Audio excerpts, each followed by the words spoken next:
will be discussing how to write a sample application and consider all the important steps involved in that. So in the session on writing a sample application, we will cover the following topics. Take an overview of the application. Discuss how to configure a property file. We will discuss how to design schema.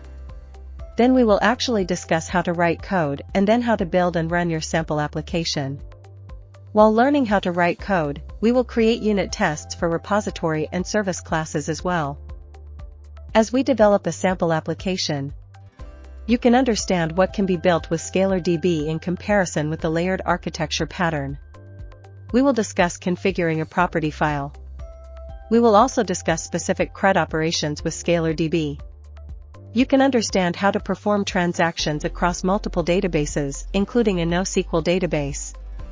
We will study about point management system as a sample application. We are all familiar with point management systems. Our focus will be mainly to understand basic functions of ScalarDB without GUI. Let us discuss the requirements of a sample application point management system. The system has following features: earn points, use points, see points history, points summary. Assuming that it can handle large-scale operations, we consider database or table separation. We will design 4 tables. Point history table. Record your entire points history, including earned points, used points, expired points, and cancelled points. Point summary table. Summarized values such as available points, points that are valid for less than 1 month, total pending status points, total points with an expiration date. Point active table. Available points which are managed based on triggered transactions. Point pending table. Points which will be available.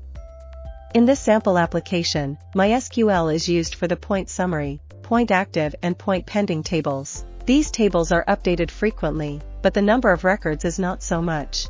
Cassandra is used for the point history table, which requires lookup and append processing, and the volume is continuously growing. These records in these 4 tables are read, updated, inserted, and updated sequentially. First, information on available points is obtained from the point summary table. Next, the point active records are updated with the number of points used.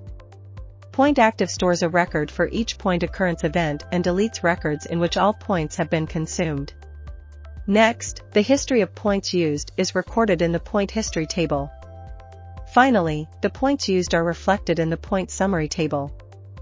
This series of operations spanning multiple DBMS is processed as a single transaction. Now our next topic will be how to configure a property file.